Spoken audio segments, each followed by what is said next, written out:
미국 미시간주 플린트에 사는 올리비아 코웨이는 딸 치료를 위해 한국에 왔습니다. 인천공항에서 환영받으며 낯익은 남자를 보고 놀라는데 이는 그녀의 과거와 연결된 인물입니다. 올리비아는 19살에 딸을 낳고 힘든 결혼 생활을 끝내고 홀로 생계를 책임지기 위해 여러 일을 하며 살아왔습니다. 어느 날 핫도그를 팔고 있던 그녀에게 한동양인 남자가 도움을 요청합니다. 그는 미국 여행 중 도둑에게 피해를 입어 모든 것을 잃었다고 합니다. 올리비아는 그를 불쌍히 여겨 핫도그와 휴대폰을 빌려주고 남자는 감사의 눈물을 흘립니다. 그가 살해를 하고 싶다며 연락처를 알려달라 붙잡았지만 저는 고개를 절레절레 흔들며 괜찮다고 말했습니다. 아시안 남자는 연락처가 안 되면 은인의 이름이라도 기억하고 싶다고 했고 저는 올리비아라는 이름만 알려준 채 집으로 돌아갔습니다. 몇 년 후 그녀의 딸 헤이즐은 성인이 되어 부모의 과도한 억압에 반발하며 평판이 좋지 않은 남자와 동거합니다. 결국 헤이즐은 폭력적인 남자에게 심각한 상해를 입게 되고 얼굴에 흉터가 남습니다. 그녀의 모친은 딸의 흉터 제거 수술을 위해 노력하지만 미국의 의료 시스템 때문에 큰 금액을 감당할 수 없습니다. 메디케이드 혜택을 받지만 병원들이 이를 거부하여 수술을 받을 수 없는 상황에 처합니다. 모친은 절망 속에서 페이스북에 도움을 요청합니다. 이 글을 읽는 사람 중 성형외과 전문의가 계신다면 제발 메디케이드를 한 번만 받아달라고 사정했죠. 그런데 제 글을 본 사람 중 어떤 남자가 저에게 메시지를 보내왔습니다. 자기 병원에서 치료해주고 싶다는 것이었습니다. 저는 기뻐하며 감사하다고 말했습니다. 그런데 남자는 문제가 하나 있다고 말했습니다. 제가 일하는 병원이 한국 병원이라서요. 비행기표는 드릴 거고 수술비도 안 내셔도 됩니다. 대신 한국까지 와주실 수 있나요? 저는 처음에 이 말을 듣자마자 사기꾼이네라는 생각이 들어 답변하지 않고 무시했습니다. 사람을 우습게 봐도 정도가 있지 한국까지 오라는 이런 말 같지도 않은 낚시에 누가 걸리나요? 그러나 곧 얼마 지나지 않아 저는 지푸라기라도 잡는 심정으로 다시 그 남자에게 메시지를 날렸습니다. 저희 딸이 스스로 목숨을 끊으려고 했기 때문이죠. 수면 약을 몇십 알씩 먹은 딸은 병원에 실려갔고 유서까지 남긴 상태였습니다. 다행히 살아났지만 지독할 정도로 조용하고 말이 없어졌습니다. 살아있는 송장이 있다면 이런 거겠구나 싶었습니다. 어떻게든 흉터를 없애야 딸이 살겠구나 싶어 믿져야 본전이라는 마음으로 그 남자에게 메시지를 날렸습니다. 그가 있는 병원은 대한민국 서울에 있는 한 대형 병원이었습니다. 남자는 이 병원에서 성형외과 전문의로부터 수술받을 거라고 이야기해줬습니다. 이때까지만 해도 의심스러웠지만 이틀 뒤 남자가 저를 위해 진짜 티켓을 구매해 예약 발권 확인서를 보내주자 조금씩 신뢰가 가기 시작했습니다. 한국행은 순식간에 이루어졌습니다. 한국과 미국은 서로 무비자 입국 국가였기 때문에 굳이 비자가 나올 때까지 기다릴 필요가 없었거든요. 결국 저와 딸은 한국의 인천공항에 입국했습니다. 입국장에 도착한 우리 모녀는 어마어마한 크기에 압도당했습니다. 플린트에 있는 비숍 국제공항과는 비교도 안 되는 크기였습니다. 이렇게 인천공항에 압도당하고 있는 사이 입국장 환영홀 쪽에서 저와 딸을 부르는 목소리가 들렸습니다. 4명 정도의 사람들이 저희 이름이 써진 피켓을 들고 있었는데요. 저는 환한 미소와 함께 그들에게 다가갔습니다. 그런데 점점 가까이 다가갈수록 일행 중 한 명의 얼굴이 낯이 익은 겁니다. 어디서 봤나 골똘히 생각하고 있는데 딸이 옆에서 중얼거리며 배고파 죽겠어. 말한 순간 바로 누군지 떠올랐습니다. 그는 바로 굶주린 배를 안고 배고프니 핫도그 좀 주면 안 되겠냐고 요청했던 그 아시안 남자였습니다. 당신이 왜 여기 있는 거죠? 제가 어안이 벙벙한 얼굴로 그를 쳐다보자 남자는 호탕하게 웃으며 당신한테 메시지를 보낸 게 저니까요. 라고 말했습니다. 그렇습니다. 저를 한국으로 불러들인 건 그였습니다. 그는 대형병원의 정형외과 전문의로 지금 병원으로 이직하기 전 조금 시간이 남아 미국에 사는 친구도 보러 갈 겸 여행을 왔었다고 합니다. 하지만 길을 잘못 들어 대낮에도 위험한 구역에 들인 그는 복면을 쓴 남자에게 걸려 소지품을 탈탈 털렸고 노숙하다가 겨우 저를 발견하고 도움을 청한 것입니다.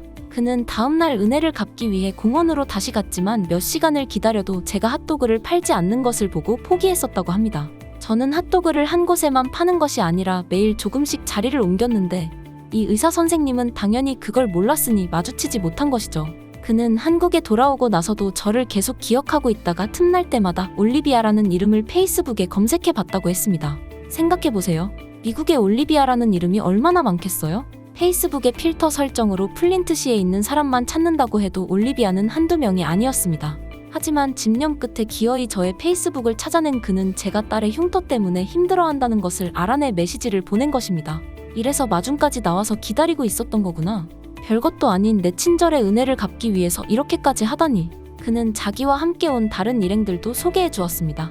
한 명은 의료 통역사였고 나머지 2명은 의사였습니다. 이 의사들은 모두 아시아 남자의 가족이었습니다.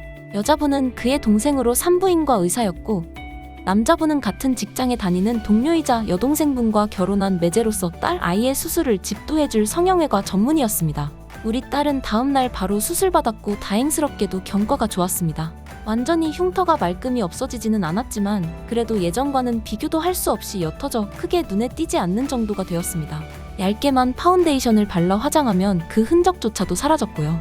외모에 대한 자신감이 돌아온 딸은 활기를 되찾았고 놓아버렸던 펜을 잡고 다시 공부를 시작했으며 취미생활로 뷰티 유튜브도 시작했습니다. 저의 아주 자그마한 선의를 잊지 않고 벼랑 끝에 몰린 딸의 인생을 구해준 한국 의사 선생님 감사드립니다. 제가 여러분들께 항상 평소에 이런 뉴스 썸네일만 잘 챙겨보시면 돈이 된다, 돈을 벌 수 있다라고 강조를 해서 말씀을 드리고 있는데요. 그 이유가 뭐냐? 부자들이 봤을 때 이런 사회적 이슈는 곧 돈으로 직결이 되고 돈이 몰리기 때문에 부자들은 항상 이런 사회적 이슈를 보고 그냥 흘러듣지 않고 꼭 생각을 전환해 본다라고 말씀을 드렸는데 이번에도 마찬가지예요. 여기 보시는 것처럼 전 세계 인공지능 AI 이슈가 지금도 끊임없이 나오고 있는데 이런 뉴스를 보시면서 여러분들은 어떤 생각을 하시는지 그냥 뉴스만 보고 끝내시는 건지 다시 제가 되물어보고 싶은데요. 제가 지난번에도 우리 구독자분들과 함께하는 주식으로 수익 내기 이벤트를 진행했었습니다. 당연히 무료로 진행했고요. 지난번에도 저에게 AI라고 남겨주신 구독자분들에게 이렇게 인공지능 사업 관련 대장주 가능성이 높은 딱 한 종목 바로 대원전선을 골라서 여러분들께 추천드렸었습니다. 내용을 보시면 아시겠지만 여러분들께서 어느 가격에서 사야 되는지 그리고 수익률이 몇 % 달성하면 팔아야 하는지 이렇게 세세하게 친절하게 말씀을 드렸었죠. 어떻게 됐을까요? 제가 추천을 드리고 지금 주가가 무려 330% 이상 급등이 나와줬습니다. 그래서 한두 달 만에 굉장히 많은 분들이 수익을 내셨을 거예요. 참여해주셨던 구독자분들 다시 한번 축하드리고요. 지금도 굉장히 많은 분들께서 이렇게 참여를 해주시고 계십니다. 기회는 끝나지 않았습니다. 지금도 역시나 돈이 되는 이슈는 바로 인공지능 AI 산업입니다. 현재 보시는 영상은 놀랍게도 사람이 실제 촬영한 영상이 아닌 인공지능이 만들어낸 영상이라는 것인데요. 이번 대선에서 승리한 트럼프 대통령은 규제 완화와 혁신 촉진을 내세우며